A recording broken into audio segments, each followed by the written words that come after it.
I changed into my crafter job so that I could record some specific footage for this video, but I realized I didn't have any armor for it, leaving me without any clothes. Whoopsie doodle, I thought. I can quickly fix that with a teleport to Gridania to visit the shops. Upon arriving, not 30 seconds into the city, I got immediately catcalled. Welcome to Final Fantasy XIV, everyone.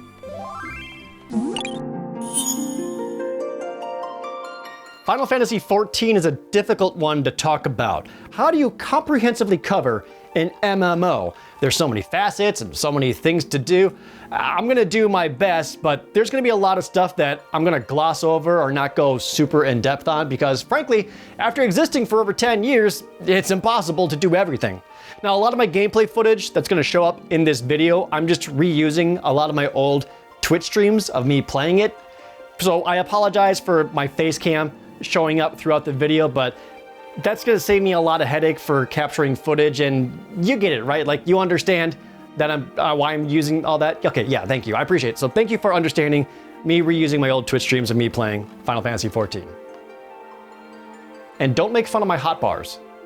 As we continue through every mainline Final Fantasy game, please like the video, subscribe, and set the notification bell to all for all future RPG videos. Final Fantasy XIV begins as how most MMORPGs do, with character creation. There are many robust options here, plenty of different races, hairstyles, cosmetics. None of these have any effect on gameplay though, they're all just on how you want to look. You can also choose your beginning class, which, as we'll see, doesn't matter a whole lot, and your starting city. There are 3 beginner cities that mostly slightly alter the start of your story before they all converge into the same singular main plot. If there's one thing that 14 does really well, is that it ensures that you know you're playing a Final Fantasy game. Your starting cinematic with your character puts you front and center. You're an adventurer, the hero of this story, and anything and everything around you excretes Final Fantasy. The way the music swells at the end of the opening narration, readying you for your prolonged journey, capped with something familiar, comforting, and majestic. Ah god, I'm getting ahead of myself. I'll talk more about music later, I promise. Gameplay of Final Fantasy XIV is very similar to many other MMORPGs. Combat gives your character a wide array of abilities that you can rearrange however you want on as many hotbars as you want,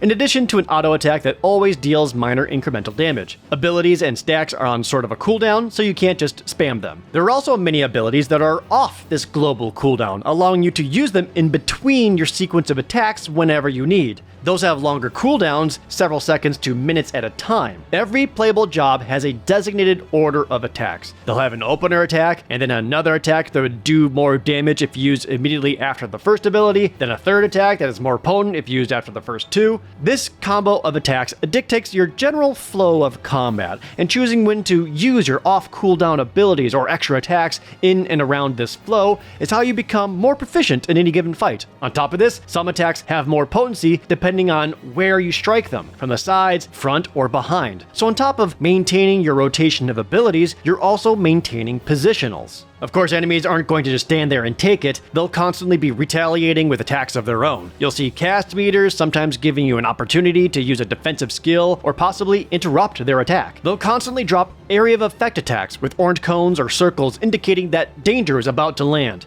This, along with your positional attacks on some jobs, keeps you moving and engaged in the combat. Even in the early game when there aren't a whole lot of attacks to use, combat is frantic and demands your attention. On top of all of this, every class has a resource to manage. For spellcasters, this is magic points. For paladins, it's faith. For ninjas, they have ninki for certain attacks along with maintaining their speed buff. It's like this for every class. Some attacks require whatever resource to be used, other weaker attacks will fill that resource. So to recap, in any given fight, this is what you have to deal with. Perfect your rotation. 1-2-3 combo with off cooldown abilities. Maintain your resource. Watch for enemy attacks to interrupt. Get into positionals for attacks that need it. Don't stand in bad. If you're a tank, watch her aggro and absorbing tank busting attacks. If you're a healer, keep every idiot in your party who won't get out of AoE attacks healed up while also pinging in for extra damage whenever you can, all while watching the boss and paying attention for what their next attack back is going to be. It's a lot all at once. Explaining this to any new player will make it seem so overwhelming and daunting. It's mystifying that anyone could ever play such a complex game, which they would be right. However, Final Fantasy XIV does an excellent job of methodically introducing new abilities, mechanics, and how combat goes as you play and level up. So rest assured, it isn't difficult to figure out your character and role because you are well trained to do so even at the highest levels. This is an MMORPG, which means you'll primarily be doing combat, so is the combat any good? Yeah, it's quite good. I'm no expert in MMO systems, so I can't really go in depth on the nuances or compare it to other systems, but I've always enjoyed every battle. It's pretty much standard fare for MMO combat now, with the abilities and avoiding dangers, but it's very well done. If I had to give the biggest compliment I could to the combat system, is that it all comes so natural and works so well that it's very easy to hit that flow state. The mental capacity of where you're not thinking hard or aware of what you're actively doing. You're just doing it. Your actions, your movements, your responses. It all becomes automatic, instinctual, natural. Even in harder, more intense endgame trial bosses, the mechanics of it all and the responses from your finger movements and mouse clicks practically move on their own without your conscious input. It's fantastic. You still have to pay attention, certainly, but your actions become their own and carry you through every encounter. So yes, overall, the primary gameplay of the combat mechanics is excellent. It's slow to build due to the nature of it being an MMO, but it stays engaging throughout. Every single job is different enough, but the similarities are universal enough between each one of them that its intuitiveness lets you easily play or swap to any one of the jobs. But it's not without issues. First off, just look at it. It's a chaotic whirlwind of effects and numbers popping up. It's a constant barrage of flashes and explosions, sparks, particle effects. It's visually busy beyond recognition. At some point, your brain learns to filter these out and ignore them. It gets multiplied when playing in any kind of party or raid. Someone who's never played this game would look at all this nonsense and think, what the hell is even happening? And you know what? I'm playing the game, and I can't even parse every single action that's happening because of the cavalcade of flashy effects. And what you're seeing is with the amount of effects turned down in the settings. There's also a certain floatiness to the combat. Every single attack and ability has an animation and sound effect with it, but it lacks a weighty punch or a connection with the target. Most of the attacks you can do while freely moving around, sliding along the ground while the animation plays out in full, which makes sense mechanically. Even enemies hitting back with devastating blows isn't really felt by the player, aside from seeing your health bar go down. I understand that this is more due to the limitation of MMO design, but it's a nitpick gnawing at the back of my mind with every single elongated fight.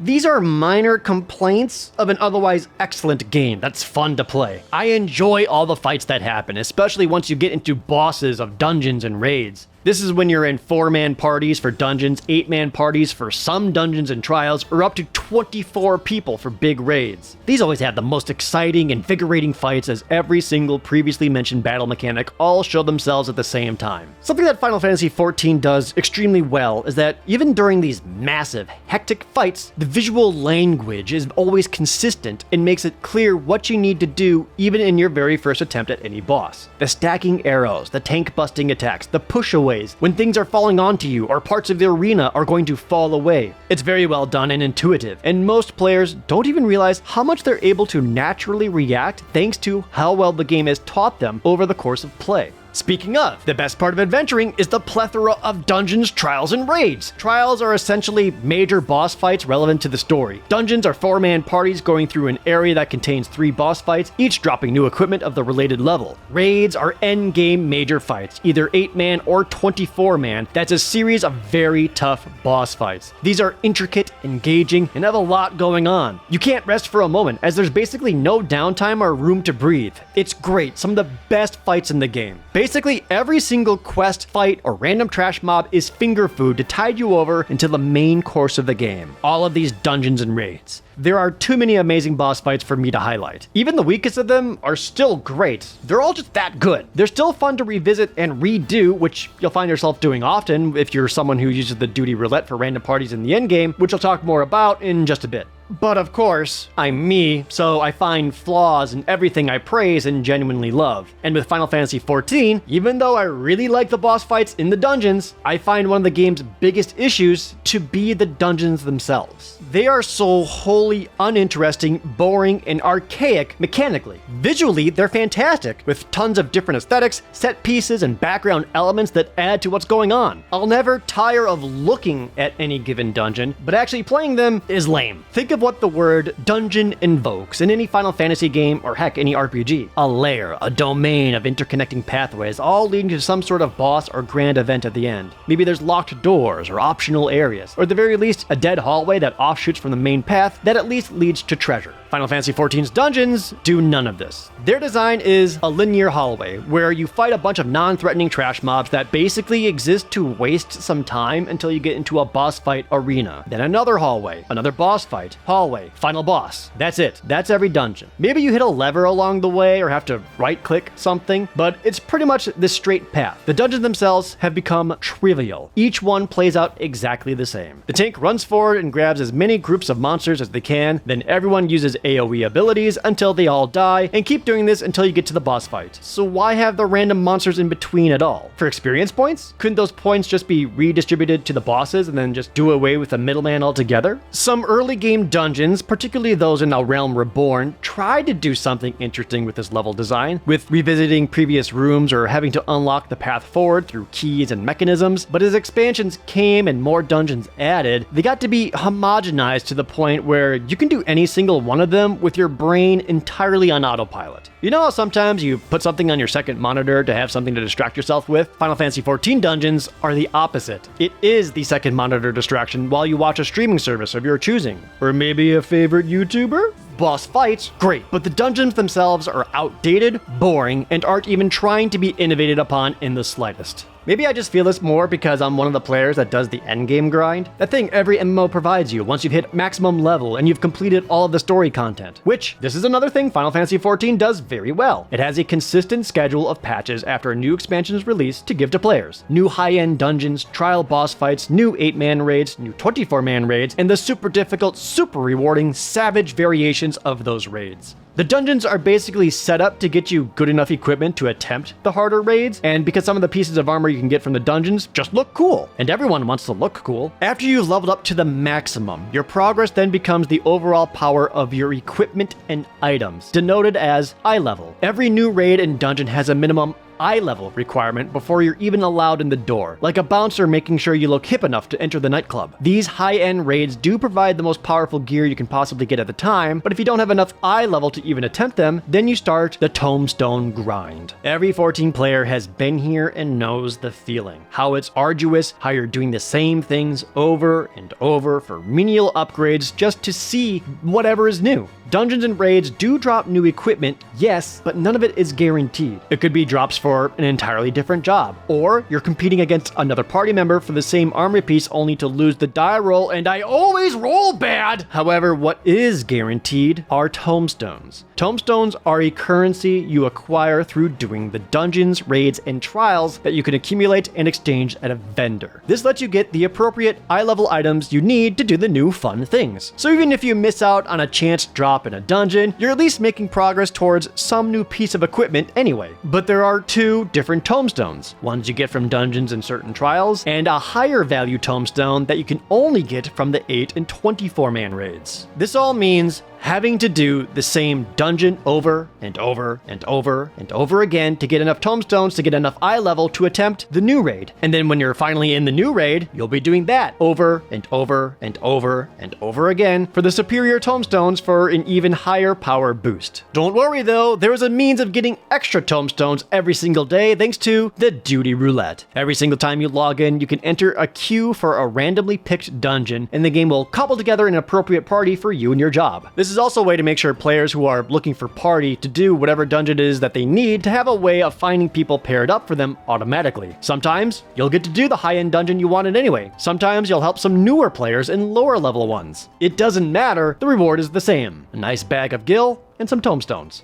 There's a catch to it all. Everything you're doing to collect tombstones, the dungeons, the trials, the raids, the duty roulettes, to get enough tombstones to do the high-end trials and raids to get the superior tombstones, there is a limit to how many tombstones you can earn per week. It's the game's way of piecemealing the best possible equipment out so that you don't blow through everything available in a 30-hour marathon session. You irresponsible gamer, you. There is a significant time investment it takes to ensure your character has the highest level gear and the coolest looking weapons. And some people will do this for multiple jobs per character. And once a new patch comes out that releases the next tier of raids and trials, all that superior tombstone equipment then gets downgraded as a new wave of equipment becomes available. All that stuff you got that you could only get so many tombstones a week for, well now it's readily available for anyone to get. Now start getting the new tomestones for the new equipment. The endgame is a hamster wheel that never stops and makes it feel like you can never get off. New story missions also have eye level requirements, so you need to make sure you're getting good enough stuff just to play this story. And you also want to be powerful enough to do the super hard raids and trials because that's where your friends and guildmates are. And frankly, those are some of the most fun. But that constant grind of getting tomestones, doing roulettes, then upgrading to the next thing can be so tiresome. This comes with the issue that Final Fantasy XIV only has vertical progression, aka numbers go up, which makes sense. People like it when their numbers go up. Their damage numbers, maximum hit points, or seeing the eye level increase further and further. It also means don't get too attached to any one piece of equipment you've ever acquired because it's going to quickly be outclassed and replaced. Look, I like seeing numbers go up. It's one of the most serotonin-inducing things in any RPG, but I think there's room to explore horizontal progression, equipment and gear that is used for specific scenarios. Imagine ones that enhance certain abilities,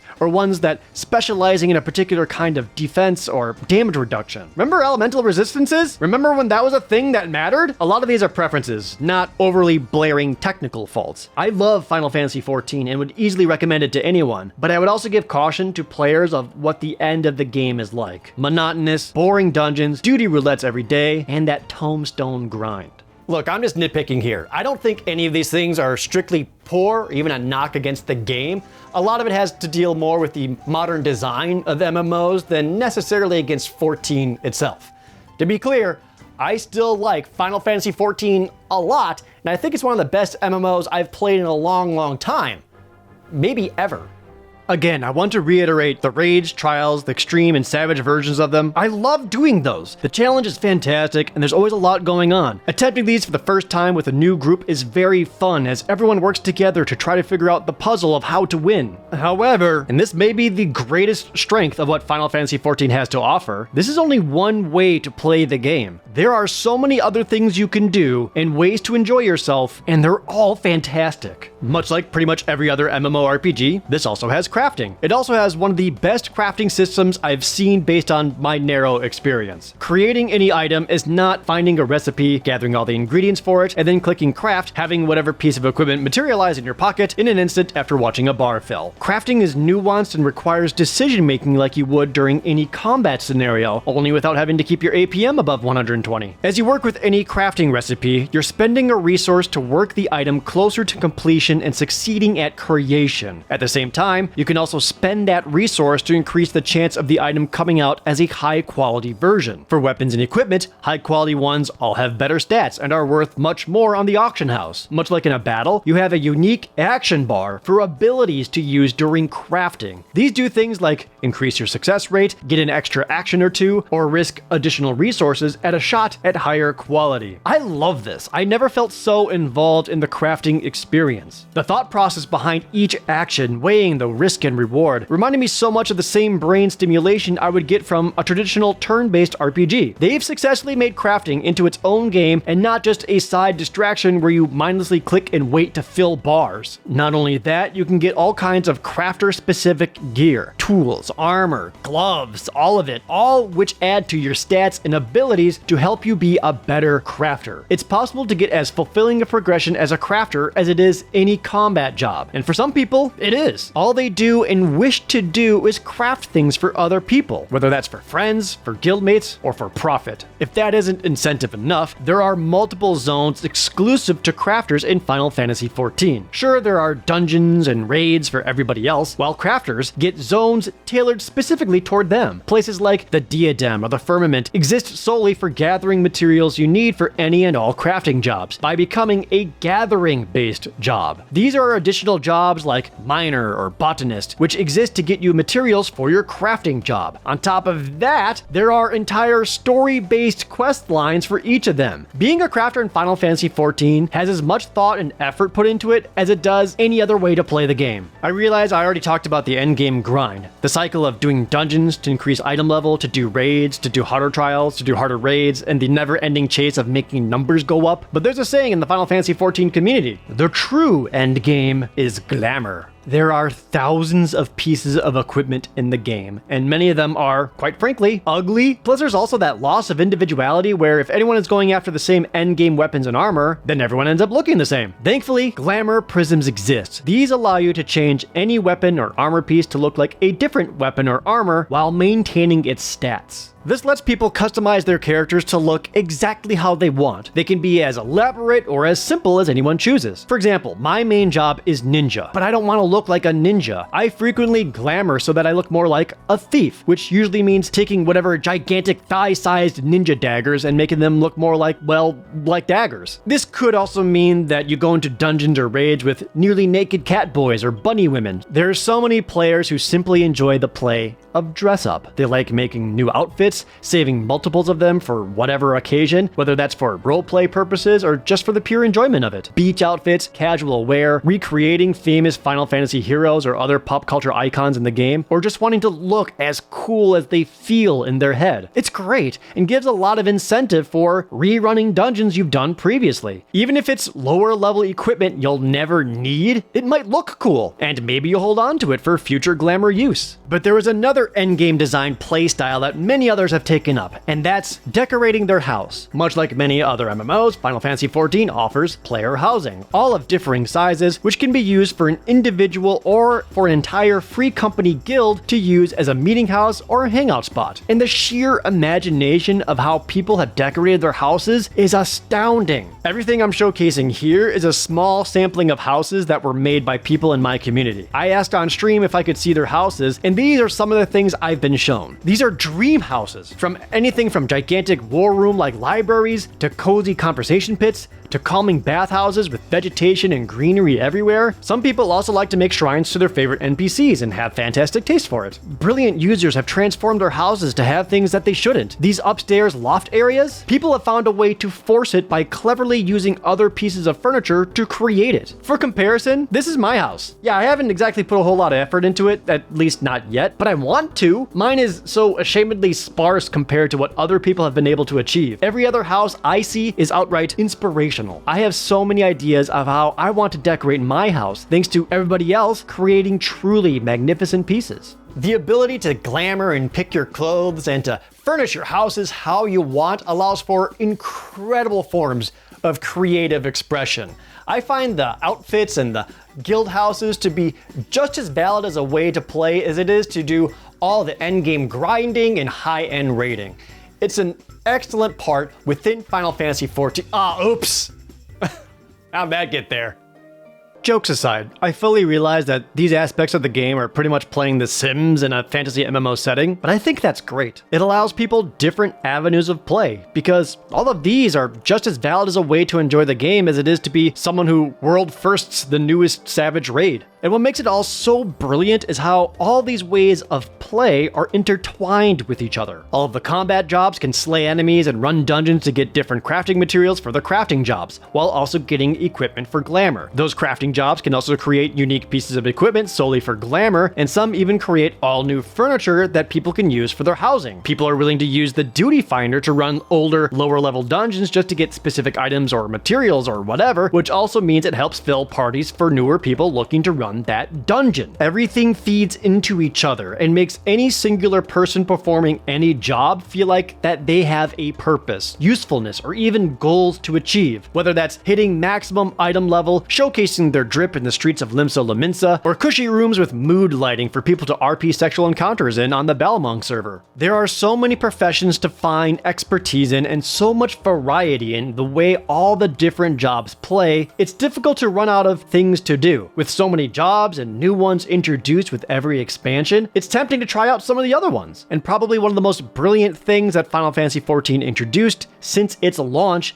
is that you can be any and every job you want all on the same character. You can freely swap between any job, any class, any profession, and progress them as you wish. All you have to do is change your equipped weapon. Throw on an axe and you're a warrior. Swap a spear and boom, now you're a dragoon. A wand makes you into a black mage. A sewing needle makes you into a weaver. A single character can be everything. There is no need to make multiple characters for every job you want to try. And the additional benefit to this is that it's much easier to level up any new job you've taken up after your main one. Remember the duty finder? You can use that for your new job for quick leveling, and all additional jobs get a passive experience bonus for every other job that you have at maximum level. If you want to run a dungeon with some friends but you lack a healer, with a single click, you become one. If you get exhausted of the endgame grind and instead just want to make some money to furnish your house, in an instant, you're a crafter. Because of this, it's absolutely possible to get every single job to its maximum level. In order to do this, it would require someone who is absolutely committed, nearly deranged, outrageously grinding where all other social functions cease, an absolute homebody whose life prioritizes leveling up over spending time with loved ones, someone who would rather live in the world of Eorzea rather than their own.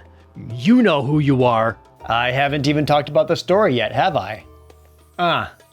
Geez. Okay, this is hard to do because there is literally over 10 years worth of story, what with all the expansions, so rather than give a precise overview of all of it, it's going to be better and easier if I just talk about them in really broad terms.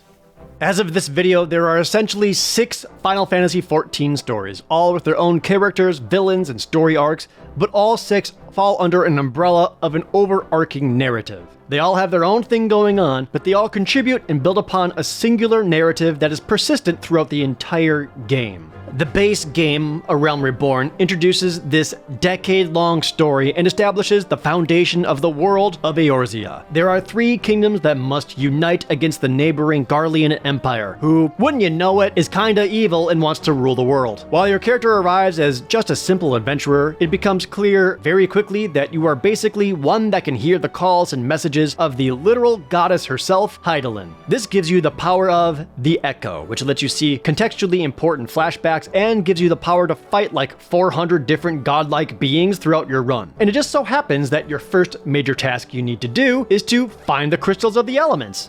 At least this game has 6 of them instead of 4. It also introduces the main cast that will be following you on your journey, the Scions of the Seventh Dawn. These are your allies that will assist you in battles and move the plot forward while you stare silently until you agree to do something with a stoic nod. The Scions are Minfilia, the headmaster of the group, rogue turned gunbreaker daddy Thancred, the inseparable pair of Papalymo the black mage and Yida the monk, Y'shtola who is better than everyone and she knows it, the wise Urianger who speaks in cursive, and the twins Alphinaud the tryhard and Alize who doesn't have time for your shit. The typical Final Fantasy style plot is what you can expect in Realm Reborn. Familiar foes like Ifrit, Titan, and Shiva, stopping the Empire, and taking down the Ultima weapon. It's fine. It does a decent job of setting things up and establishing the world, and there's nothing wrong with some by-the-numbers plot. It isn't the strongest showing of the entire game, but it's also inoffensive, with no real complaints I can lodge against it. Aside from the old voice acting was not great.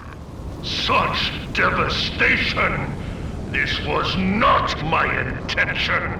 While it wasn't anything to write home about, the following story bits that lead into the first expansion I found to be some of the game's best story. Alphinaud forming the Crystal Braves, the dinner party with the Sultana of Ul'dah, Raban's rage, the fallout of it all. This was the first time I had to emotionally prepare myself for what's to come, as Final Fantasy XIV gave a prompt beforehand with several cutscenes are about to play in sequence. Would you like to proceed? Those who know, you know.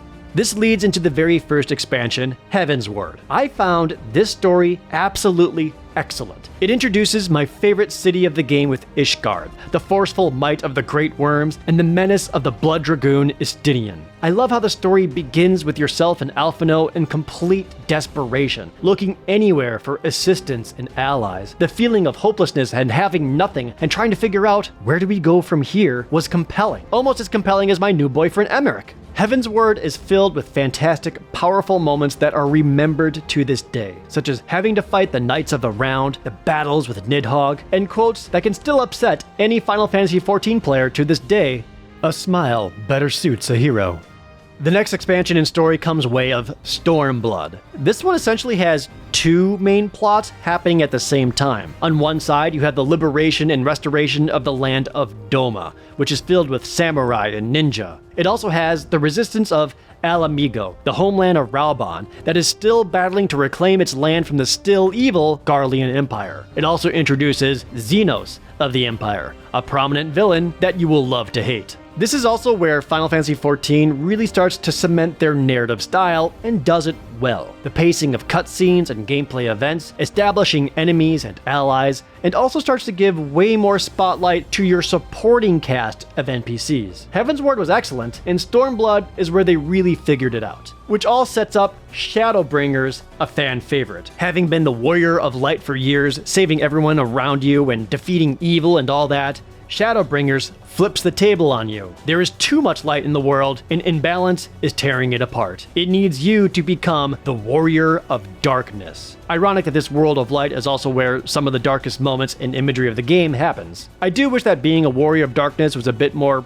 provocative than its name, since ultimately you still just end up doing good guy stuff for the good of everyone instead of something that's a little more morally ambiguous. Thankfully, Shadowbringers continues to absolutely nail its storytelling, with fantastic enemies, NPCs, and characters that you can't help but love, such as the Crystal Exarch. The last expansion was the appropriately titled Endwalker. Remember how I said each expansion had its own story arc all under the big umbrella? Well, this is where it all comes to a head. Everything finishes in Endwalker. All the plot threads that began 10 years ago finishes here. Hundreds of hours, dozens of plot points, hundreds of NPCs are all represented and make an appearance. It truly captures that feeling of everything you've been doing, everything you've been working towards has all led to this. And by God, they somehow pulled it off. It all worked.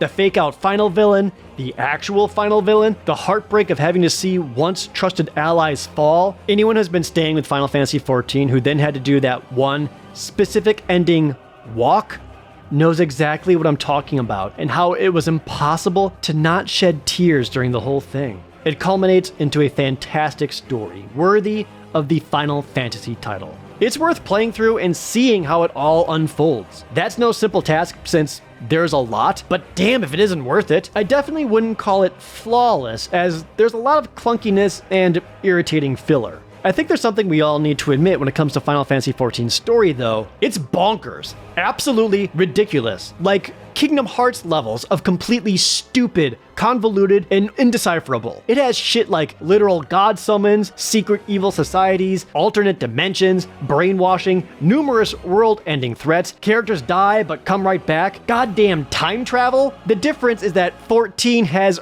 earned these levels of ridiculousness because of how well it built up to it, but it's still way out there. There's also a very noticeable shift in focus as the story continues from expansion to expansion. At the very start, with Realm Reborn, you are the hero, the warrior of light, the one everyone is relying on to save the world. You're at the center of it all, and there's a wide cast of characters supporting you. But as the expansions came, that focus became less about you, the hero, and more about the myriad of NPCs around you. Which is cool because the character development done for people like Thancred, Alphinaud, Y'shtola, Urianger, and so many more has been excellent. They went from merely role-filling supporting cast members to full-fledged characters that are fascinating and push the story forward. There are even some quite cool story battles where you get to control one of the Scions, seeing their abilities and giving you a small taste of how that job plays. I quite like these. They're a nice change-up and puts you in control of their often external, sometimes internal struggle. This has also made the player more of the supporting character to them. You're still the chosen one, and you're still the one who needs to do everything and defeat every monstrous evil entity that comes your way, but you're more of a passive side character than they are these days. Not necessarily a bad thing, since you can only do so much with a silent player-made protagonist. It's more that it's so much more intriguing to see how the story plays out with all of them instead of your involvement, which I'm fine with. Literally every single one of them is cooler than me,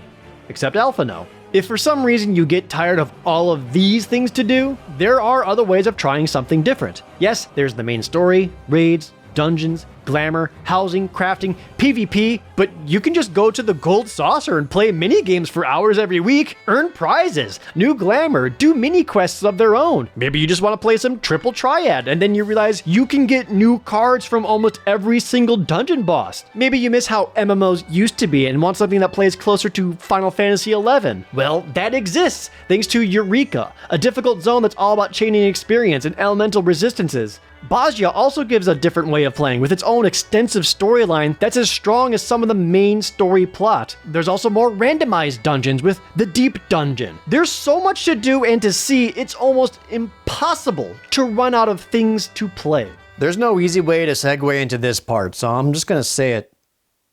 The music is so good. There are hundreds of music tracks. Trying to pick and choose favorites would make this video last longer than it took to make it. So many of them are excellent, sticking in your mind long after you log off. The entire soundtrack has won dozens of awards and set records for good reason. It's the sheer variety of different musical genres that elevates it as a whole above your typical video game music. You'll hear plenty of your standard epic orchestra tracks that are perfectly befitting of any fantasy RPG.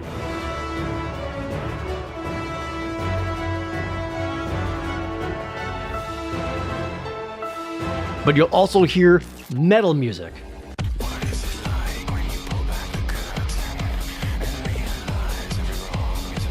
songs bordering on techno,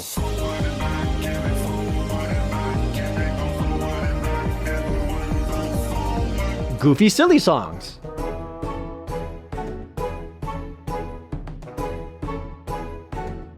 to whatever the hell you call this. Every expansion pack has its own main theme and makes liberal use of motifs throughout the adventure. It provides an extra sense of cohesiveness, tying every step of the plots together. It works even better when later parts of the game have story points that call back or involve previous chapters, their theme motifs swelling back in, using an audio cue to remind you when and where the callback happened. Equally brilliant is that the music is used to aggressively drill into your head that this is, indeed, a Final Fantasy game. The long-running themes of the series are used liberally and to divine results. There's the usual you can expect. The Crystal Prelude plays at the character select screen.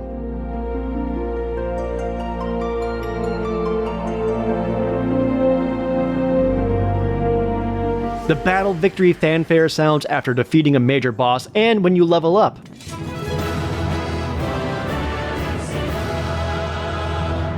The theme of Final Fantasy is also used a lot, often feeding itself into one of the other classic songs. And of course, that battle theme bass line that I love so much shows up everywhere.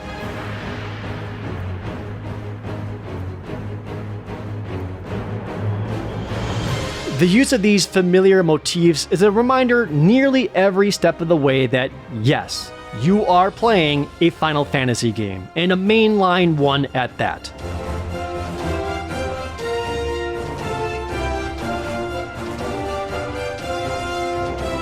Often I see discussion of people claiming that Final Fantasy XIV or Final Fantasy XI don't count as, quote, real Final Fantasy games because they're online MMORPGs, not true single-player playthroughs, which I disagree wholeheartedly. They're absolutely Final Fantasy games and worthy of being mainline entries if you need to hear something as pedantic as that.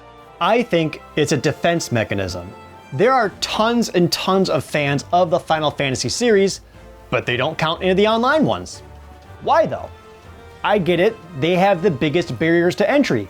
Nearly everybody is online these days, so I hardly find that to be an excuse. But there is a monthly subscription fee to play them, which, yeah, that sucks. For whoever needs to hear it, having not played any of the online Final Fantasy games doesn't make you any less of a Final Fantasy fan. It's okay if you haven't. These claims that the MMOs don't count isn't to discredit their merit, it's more to protect their own misguided sense of being a true fan or not. Which is silly. It's okay if you haven't played every single one.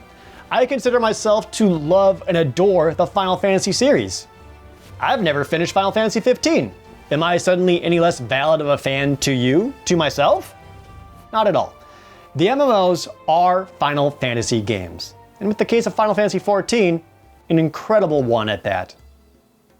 Besides, most of the prominent arguments of it not being a real Final Fantasy game are rendered moot these days. Not a true single-player game? Having to play with others? Not so much anymore. Remember all of those NPCs that we talked about way earlier? Final Fantasy XIV has since introduced the trust system, which allows you to take NPCs into dungeons and instances with you. These are your party members. They'll be able to fill any party role that you're not, ensuring that you can always and quickly get into dungeons whenever you need to. Plus, in most of them, taking these other NPC party members with you lets them be more of a character. They'll often have small little quips and dialogue with each other and you throughout the dungeon. It adds to them even more, but you're also not missing out if you don't run it with them. One of the biggest complaints having to play with others is mostly addressed. You'll still need to for a lot of the raids and endgame stuff, mind you, but if you're looking to just experience the story, you're good to go. And if for some reason 14 still isn't an actual Final Fantasy game to you, I have to stop you right there, because Final Fantasy XIV is the most Final Fantasy game of all of them.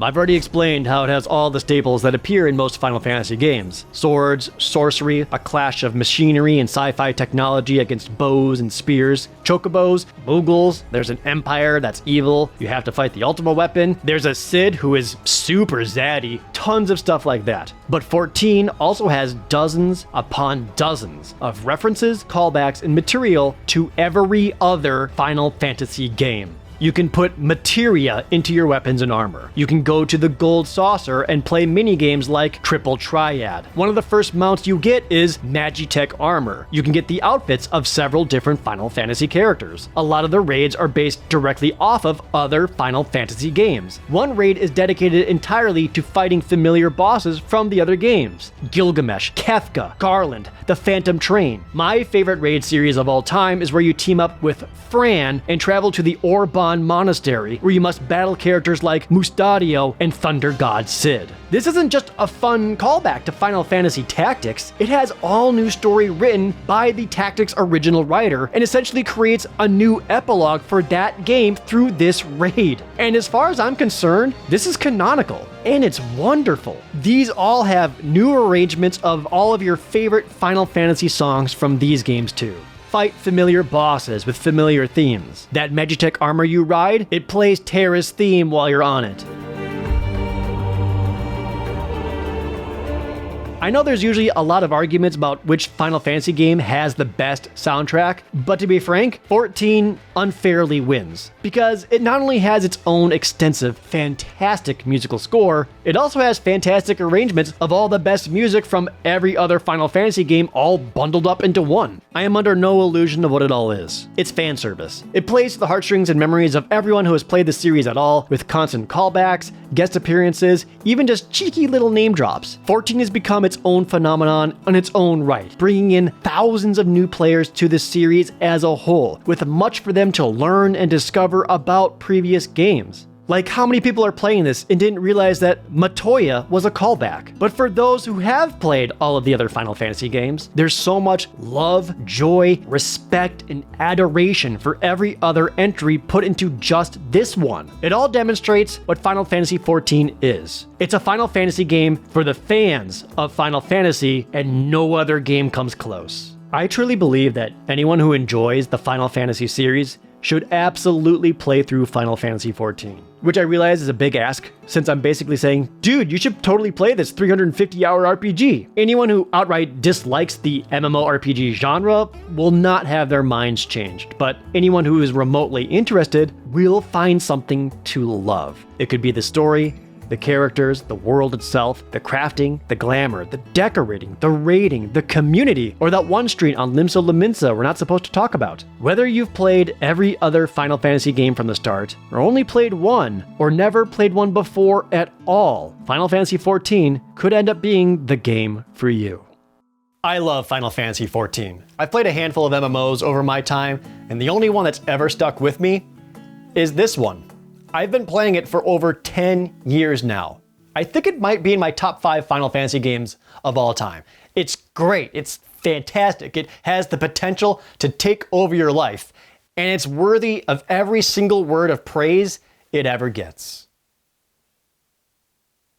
But it used to be a huge piece of shit.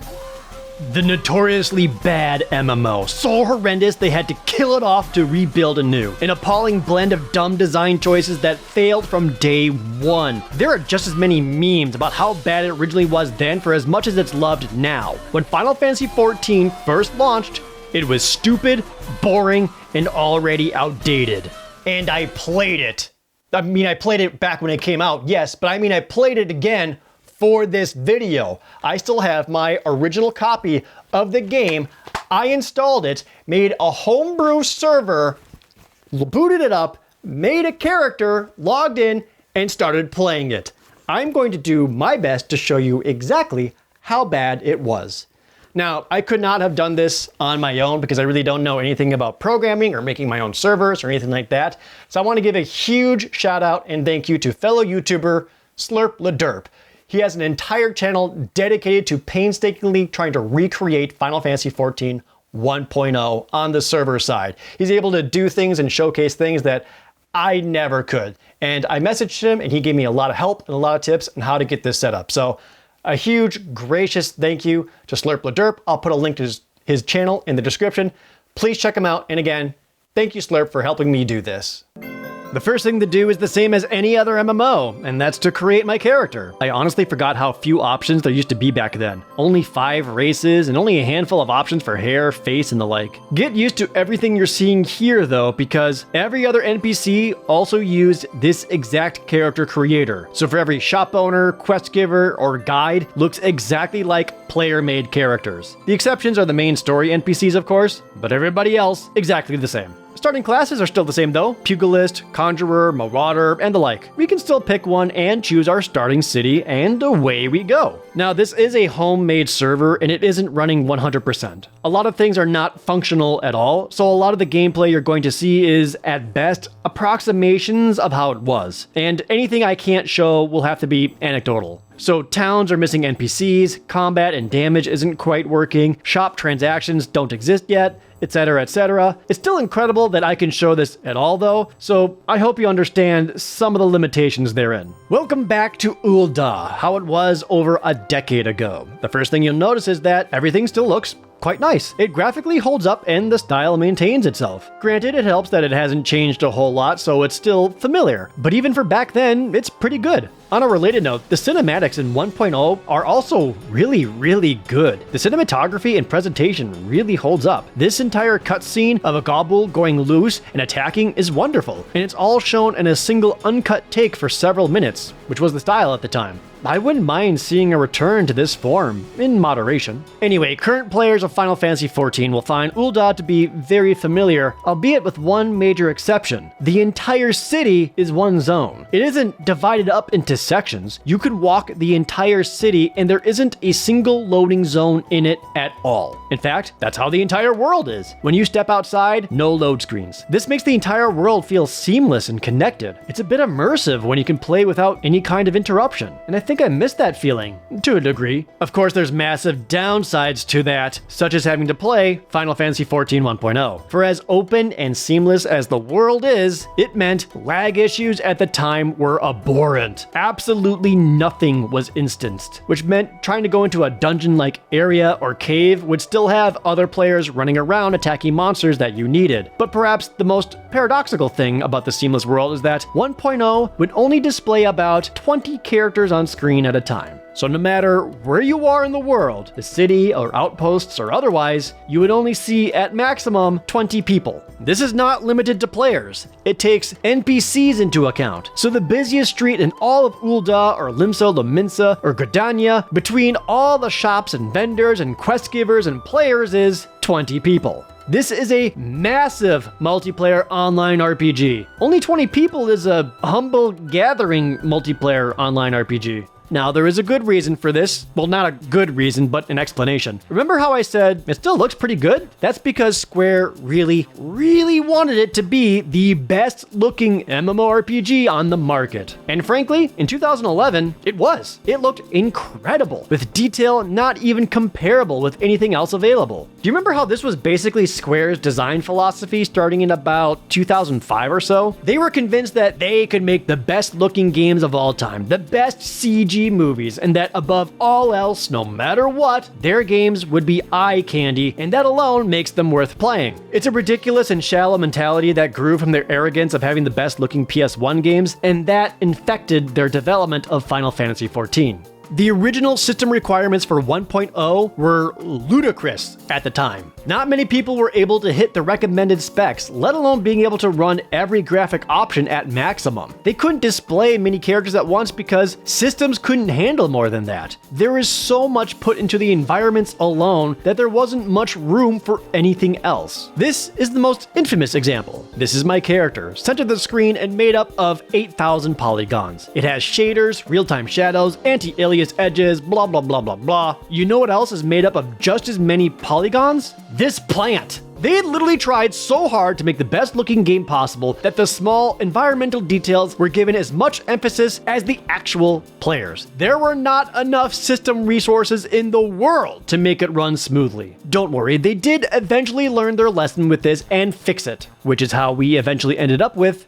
these grapes. Now you'd think with this much emphasis on the world itself, there must be so much love and attention given to every single zone. Well, about that, let me show you something. You see this right here? The grass, the hills, the rock formations. If I were to just run for a while this way, and you will find the exact same grass, hills, and rock formations. And oh yes, you can find it again in an entirely different spot. These massive zones were basically constructed from building blocks, large pre-made squares that were literally copy-pasted around to fill it out. It was easy to feel like you were getting lost because you keep passing by the same landmarks over and over again. And that's because you were. If all the landscape looks tiresome and irritating to navigate, you're correct. But it gets even worse. Look at this.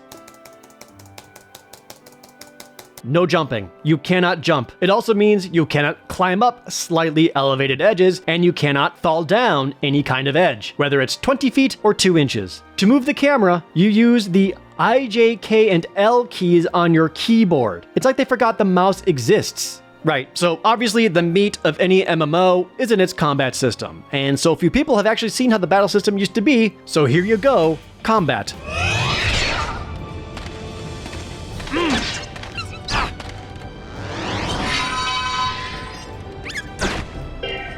Again, this is a homebrew server that isn't 100% functional, so any enemy I spawn is named Wharf Rat, and damage isn't actually dealt, but you'll get the gist of it. The first thing you should notice is that when Final Fantasy XIV first launched, there was not an auto attack. Your first ability, or the 1 key, is your base attack. That means for several levels and a couple hours of gameplay, all you can do is finger bang your 1 key mindlessly until the enemy dies. It's also just numbingly slow. The actual attack animations, the pace of fighting, the cooldown of abilities, there just isn't anything interesting about it. Being a spellcaster doesn't really help much either. Look how long it takes to cast the most basic Blizzard spell. Plus, once you get to higher level abilities, you'll find that they don't have any kind of area of effect indicator. You can't actually see exactly how wide a radius any spell or attack will affect, you just have to guess. Sure, it gets slightly better at higher levels as you have more options like defensive techniques or positional attacks, but that does not change the arduous hill to climb just to get to that point. Even moving and running around is just so slow.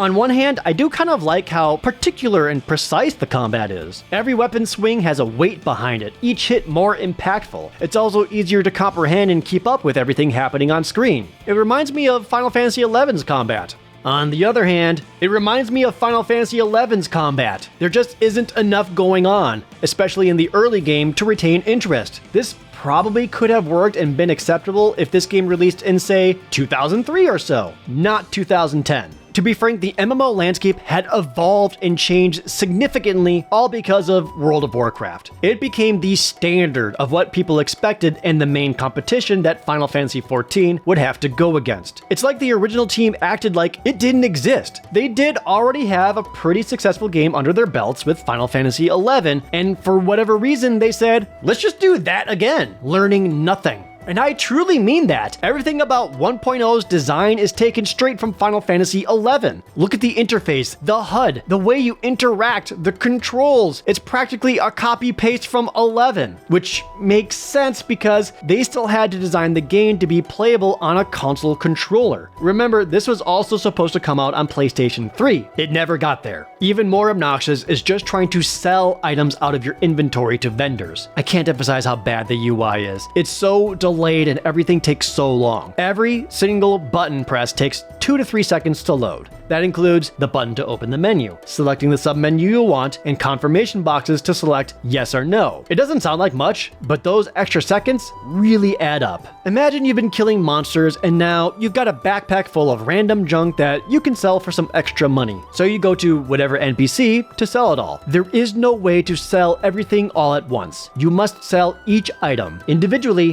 one at a time. And in doing so, you must open the menu, wait a couple seconds, select the item to sell, wait a couple seconds, be asked if you're sure you want to sell the item and click yes, wait a couple of seconds, and then it's sold. Do this for every single item in your inventory, down the entire list. Doing so took, no joke, approximately 30 minutes just to clean out your backpack space. It gets worse. When creating your character, you choose your starting class. These are the same as they are in current Final Fantasy XIV. Gladiator, Archer, Arcanist, and the like. These then allow you to digivolve into familiar Final Fantasy jobs. Gladiator becomes a Paladin, Arcanist becomes a Black Mage, Lancer becomes a Dragoon. Except in Final Fantasy XIV 1.0, jobs did not exist. There was no Warrior, no White Mage, no Ninja, no Monk. So straight away, one of the most serious defining features, the jobs, were not present in 1.0. Whatever you started as,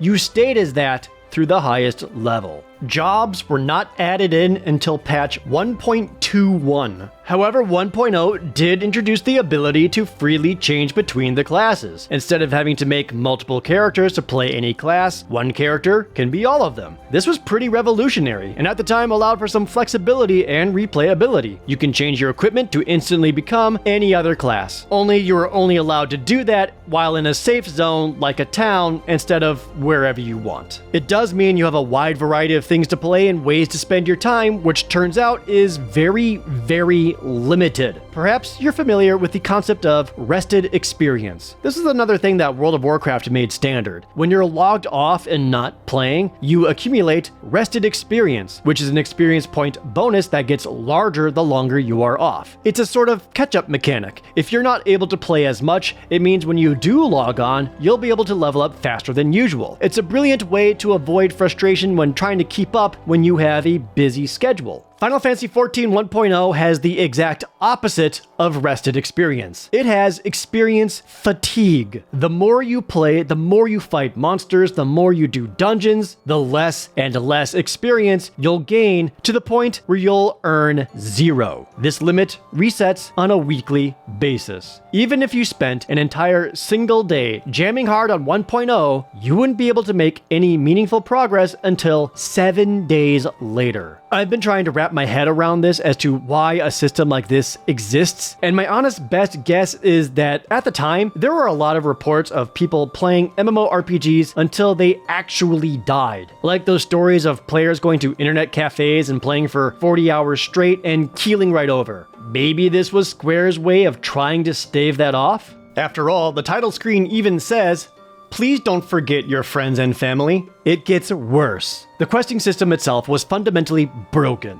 It was brilliant in theory, but of course, none of it really worked. 1.0 used the leaves system to give you quests. You talk to an NPC, and you get guild leaves, battle leaves, and faction leaves. These were your quests. Guild leaves are your main story quests. Battle leaves pretty much means go kill X number of things. And faction leaves were randomly generated quests selected from a pool of available ones. which is kind of cool. It can make sure you're always having something a little different to do every day. It also means it's all just straight up grinding. They're pretty much all some form of kill stuff until we tell you to stop, only without any kind of context or story reasons to do it. There aren't engaging NPCs or little side stories to enjoy, it's just kill stuff. This is of course limited by the fatigue system, so you can only do so much of it anyway. And if you finish them all or don't like the leave quests available to you, they will refresh every 36 hours. You have to wait an actual day and a half just to have more random quests to play.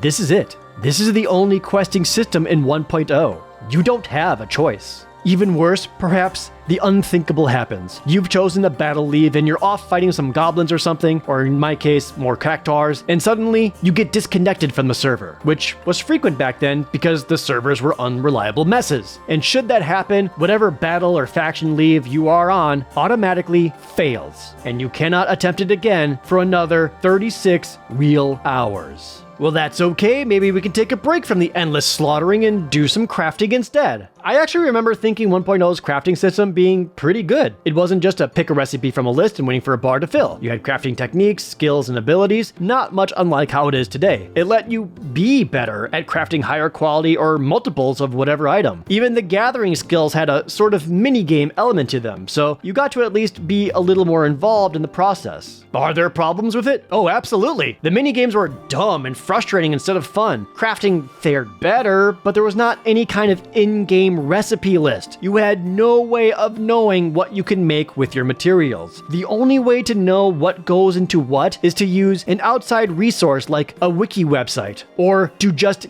guess through a lot of trial and error. Oh hey, you know what that's exactly like? Final Fantasy XI's crafting system.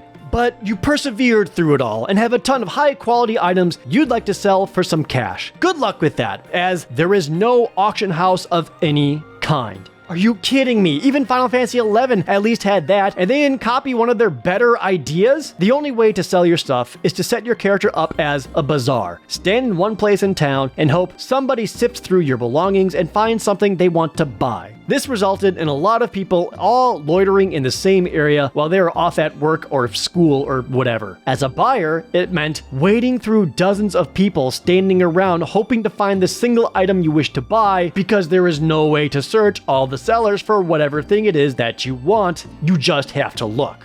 But remember, 1.0 would only allow so many people on screen at once, so you have about 20 shops you can look for, and they'll phase in and out of existence. Good luck finding anything worthwhile. If you aren't able to shop for the stuff you want, you'd suppose you'd just check one of the other cities for their sellers and see if you can find it. There you find yet even more Final Fantasy XIV 1.0 limitations. 14 uses a teleport system. Once you've discovered any major city or outpost's crystal, you can teleport directly to it. In current Final Fantasy XIV, this costs you a small amount of money. In 1.0, it uses a currency known as anima. You must spend anima to teleport anywhere. It costs 4 anima points to teleport anywhere within the same region as you. Teleporting to an entirely different region would cost 6 anima. You have a maximum of 100 anima, and the only way to get more is to wait for it to slowly regenerate. You accumulate anima at a rate of 1 point every 4 real hours. Teleporting from outpost to city or from a battle leave quest spot back to a city means running out of anima shockingly fast, and there is no other way to get it back aside from waiting. It wouldn't surprise me if this was eventually meant to be monetized so that you could just buy more anima with real money someday, but that's besides the point. So teleporting is limited, but that's fine because there are other ways of fast travel. For example, walking.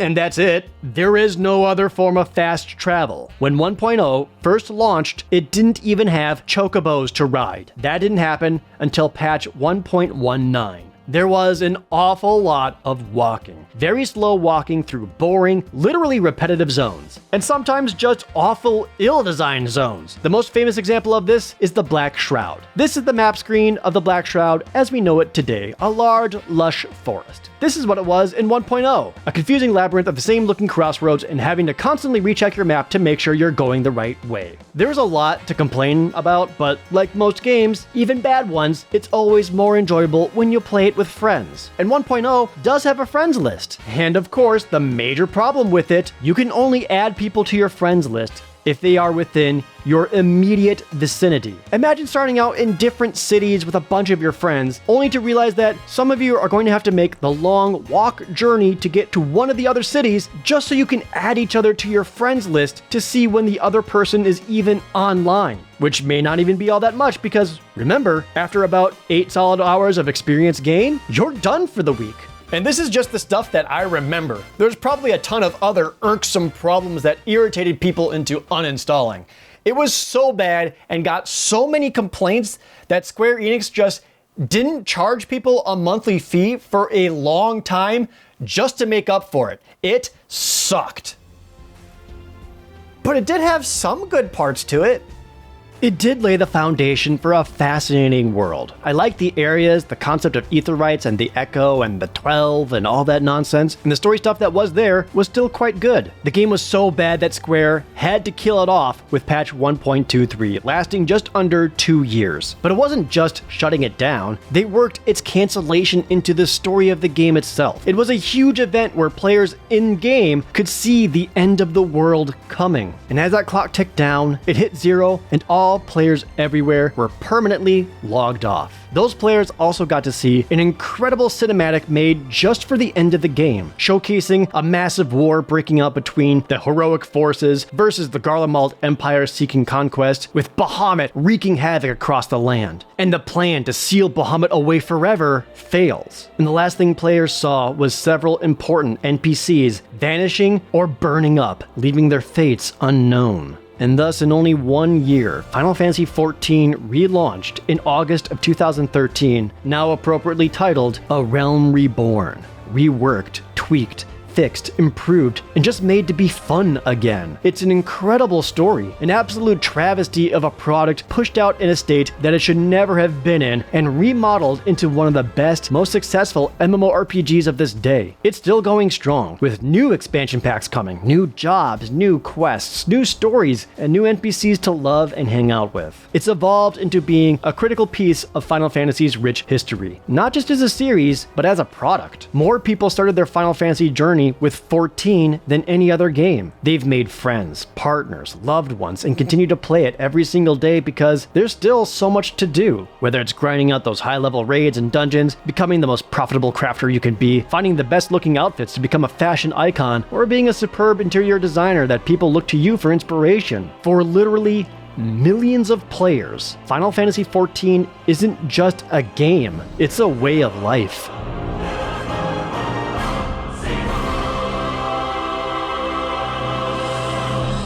I love Final Fantasy XIV. Well, now I do. I absolutely hated it when it first came out. Seriously, go back and watch my Final Fantasy XI video. You'll see the similarities. But now, easily within my top 5 Final Fantasy games of all time. And I think the most impressive thing that I did today was that at no point did I tell you that the critically acclaimed MMORPG Final Fantasy XIV has a free trial which includes the entirety of A Realm Reborn and the award-winning expansion pack Heavensward, and now also includes the expansion pack Stormblood with gameplay all the way up through level 70 for free with no restrictions on playtime?